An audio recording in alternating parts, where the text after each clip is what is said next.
Bonjour et bienvenue dans un nouvel épisode de mon podcast sous l'auspice des Muses. Je suis Céline de la Célinatech et aujourd'hui nous nous retrouvons pour un nouvel épisode de journal de bord de l'écriture de mon roman.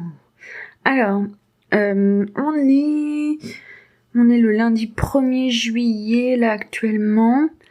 Je trouve ça important de vous donner les dates parce que du coup j'ai l'impression que vous pouvez mieux voir un peu, vous pouvez mieux voir l'impact de mes journées et de mon avancée sur mon humeur. Parce que du coup, la dernière fois que j'ai enregistré un épisode, d'ailleurs je ne sais même plus quand est-ce que c'était, mais depuis du coup j'ai ma joie d'avoir publié sur Wattpad et tout qui est un petit peu redescendue, et je trouve que c'est intéressant de voir comment est-ce que je continue à avancer maintenant que j'ai vécu une période d'euphorie et que je suis en train de retomber. Et en fait, pour moi, c'est cette espèce de looping de joie et de transe créative. C'est quelque chose avec lequel l'artiste doit vivre en fait, doit avancer. Et j'ai regardé une vidéo où il y avait eu une formule à ce propos-là qui m'avait pas mal marqué. Et alors attendez, j'ouvre mon carnet, je vais le retrouver. Dans cette vidéo, la personne qui parlait de ça a proposé une lecture à faire. Alors du coup, j'ai pas fait la lecture, donc j'ai pas lu ce livre, du coup, je ne sais pas ce que ça vaut. Je souhaite le lire, mais je ne l'ai pas fait encore. Et donc ce bouquin s'appelle Après l'extase, la lessive de Jack Kornfield. Cornfield, vraiment comme champ de maïs, ouais, vraiment. Kornfield, voilà. Donc après l'extase, la lessive.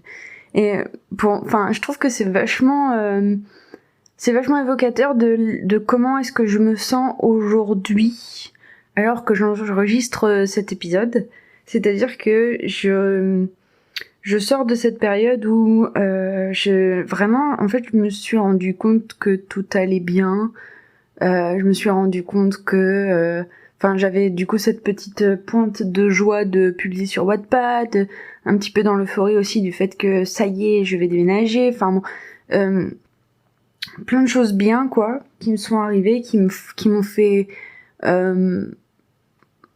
porter quand même un regard nouveau sur ce que je vis, parce que du coup j'ai pas non plus l'impression d'être retombée dans une phase de pessimisme ou de brouhaha mental négatif quoi, genre vraiment pour l'instant il y a rien qui vient me pourrir le cerveau, mais du coup au niveau de la création, c'est intéressant de voir l'impact de cette commencée comment dirais de ce début de redescente, de looping là comme ça, parce que ça a clairement un impact sur ma manière d'écrire, ou en tout cas ma manière d'avancer.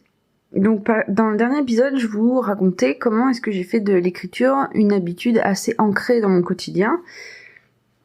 Sauf que du coup, ça a beau être une habitude très ancrée dans mon quotidien, à chaque fois qu'on se retrouve le lundi, à chaque fois que je me retrouve à être le lundi, j'ai vécu 2 jours où j'ai pas écrit. J'ai vécu donc ce samedi, dimanche, où généralement le week-end je peux pas écrire.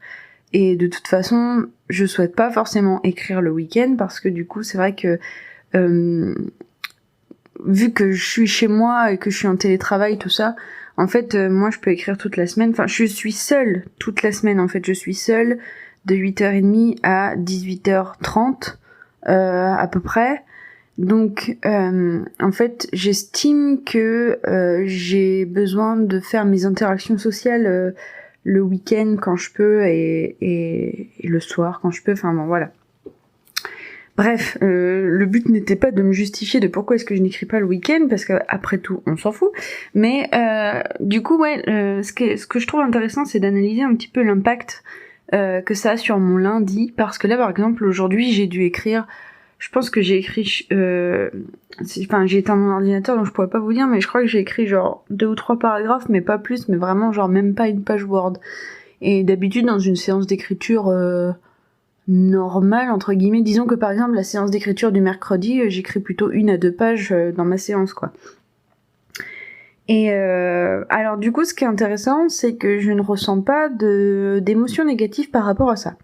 Parce que tout à l'heure, là, quand j'ai fini d'écrire ces paragraphes-là, en fait, je suis revenue dans ma tête et je me suis remarquée en train de lancer une vidéo sur YouTube et de regarder des trucs sur mon téléphone et tout. Donc je me suis dit, tu sors là, enfin, t'y arrives plus, machin, vraiment.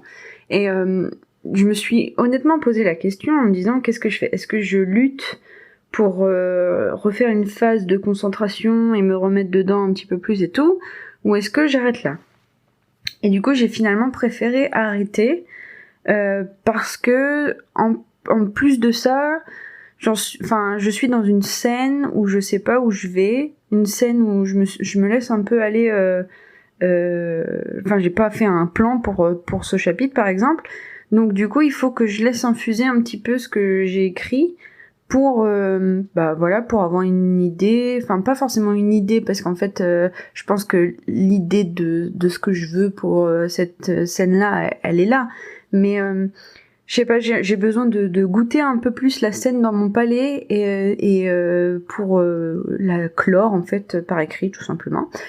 Donc ce qui fait que je me suis dit bon allez j'arrête là, je passe à autre chose et tant pis j'écrirai demain.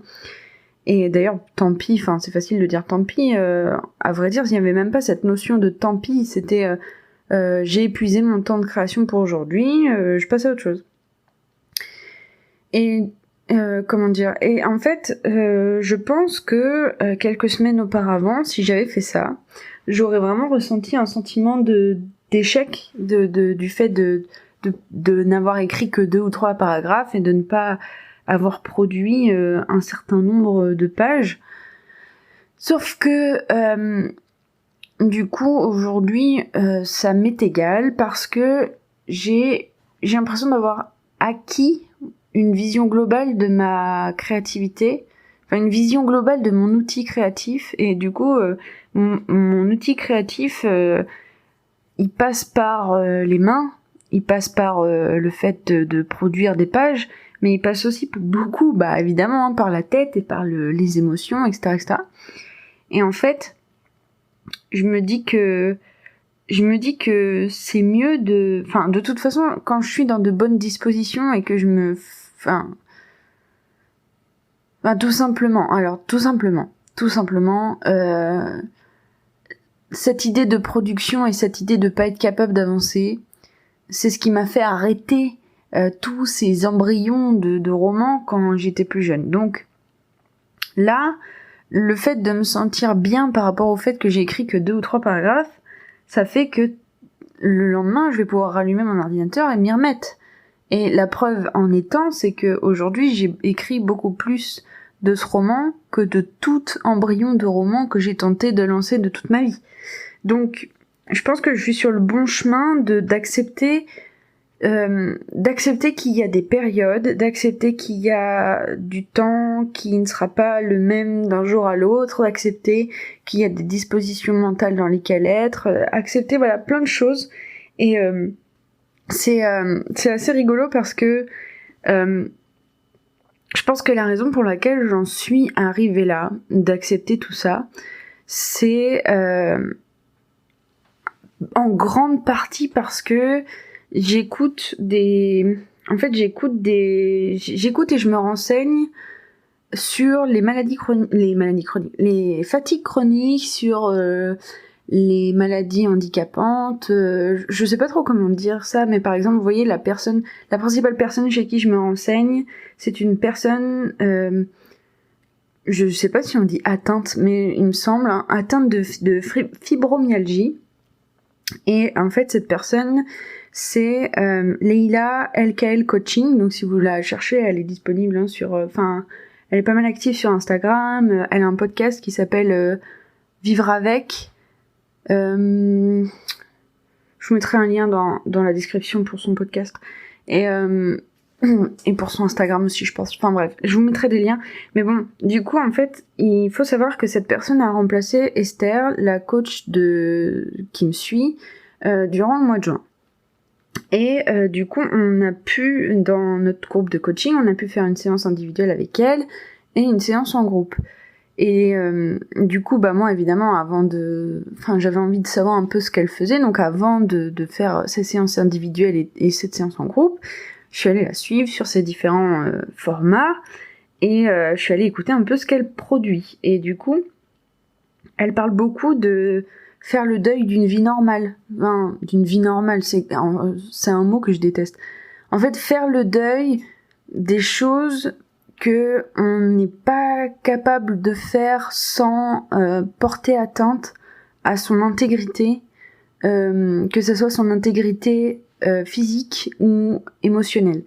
Et en fait, du coup, à partir du moment où vous vous rendez compte qu'il y a des limites que certaines personnes peuvent dépasser et que vous ne pouvez pas dépasser sans ressentir une immense fatigue émotionnelle ou une immense fatigue physique, et en fait, il faut faire le deuil de ce cran qui est trop haut par rapport à ce que vous êtes capable de faire.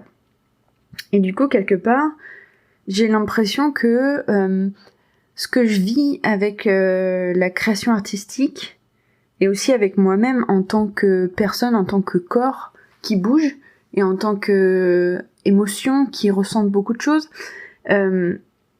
en fait, cette coach, donc, en fait, quelque part, m'a appris à déjà définir quelles sont mes limites et à être capable d'accepter que je serai jamais... Enfin, que c'est mauvais d'essayer d'aller au-delà de ces limites, parce que du coup, même si tu te pousses et que tu vas au-delà, en fait, le temps de récupération que t'as derrière, il est tellement long et douloureux émotionnellement parlant que ça te rend pas service.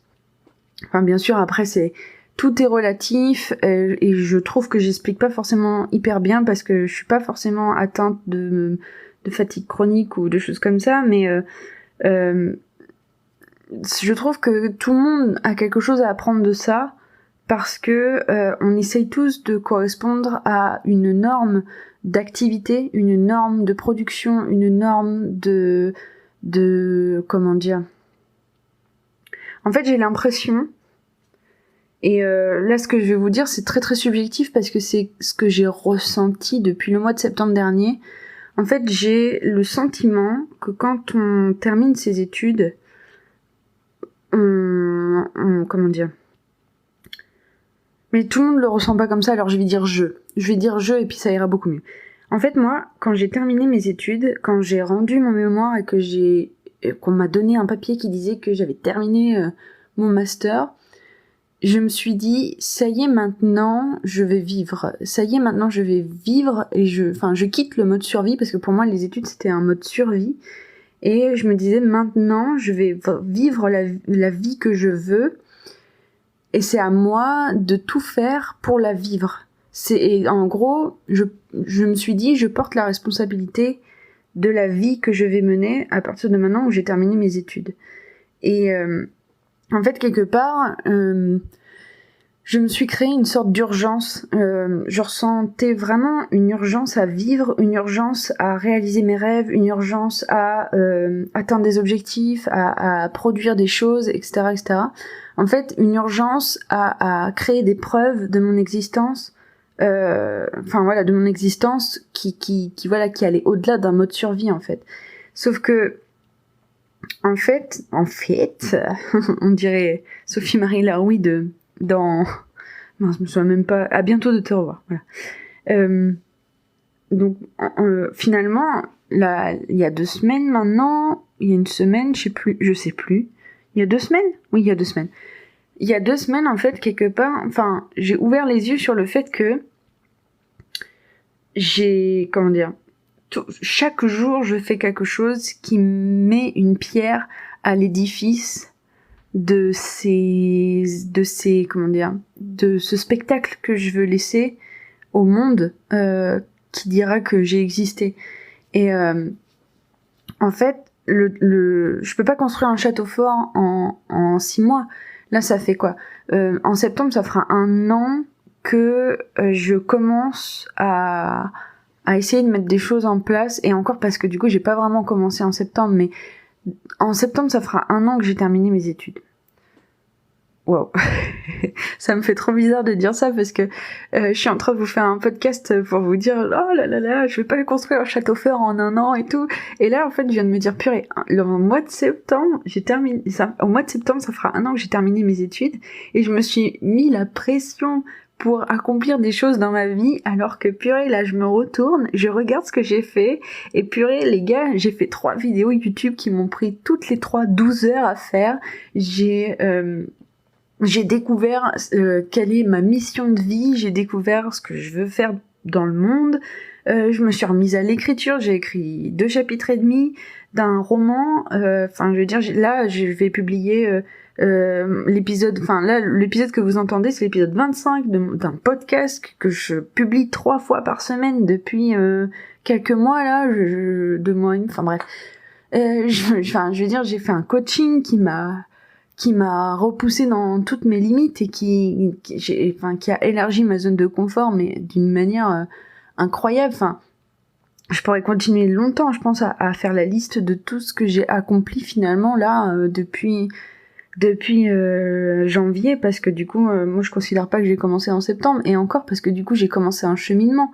Enfin bon, tout ça pour dire que là, je me rends compte en direct live, Céline se rend compte de tout ce qu'elle a accompli, et à quel point, à quel point c'était, qu'est-ce que je suis bête de mettre, voilà, de tous les soirs,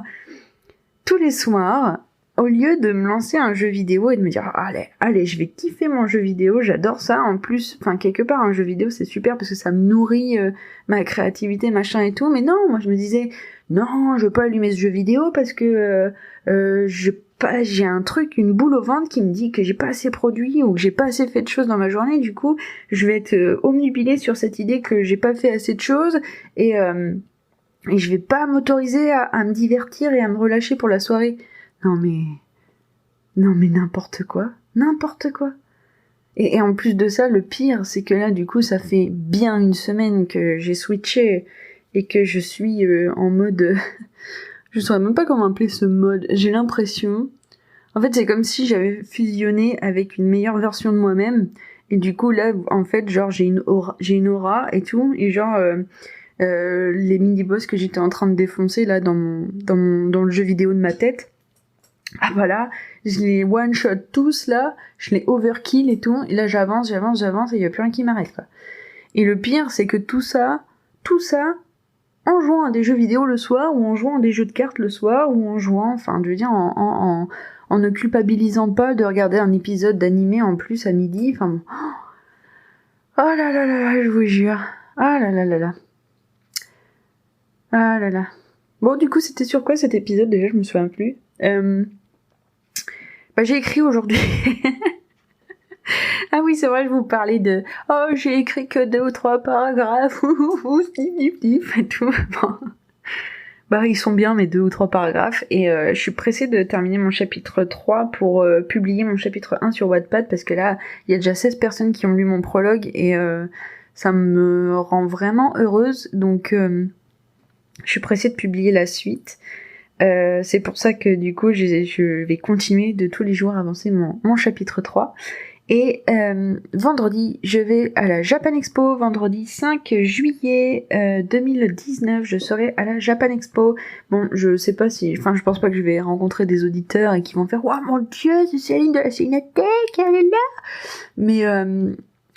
Mais si jamais, en fait, venez me parler, parce que ça me rendrait vraiment contente. Mais c'est surtout que cette Japan Expo, ça va être particulier, parce que du coup, moi, ça fait très très longtemps que je vais à la Japan Expo, et là, j'avais arrêté depuis pas mal d'années. Et du coup, là, j'ai pour ambition de si je parle avec des gens, si je parle avec des illustratrices que j'aime, je dois me présenter comme autrice et comme quelqu'un qui a envie d'avoir une super couverture pour son roman. Voilà. Donc c'est mon défi de la semaine. Et du coup, je vous ferai un retour là-dessus. Je pense que je vous ferai un retour sur ma Japan Expo pour voir qu'est-ce que ça fait d'aller faire une convention en en se sentant quelqu'un, hein, enfin quelqu'un. Qu'est-ce que ça fait d'aller faire une convention et de discuter avec des créatifs en se plaçant soi-même dans la catégorie des créatifs sans en rougir? Voilà. Et bien sur ce, je vous dis à très vite pour un nouvel épisode.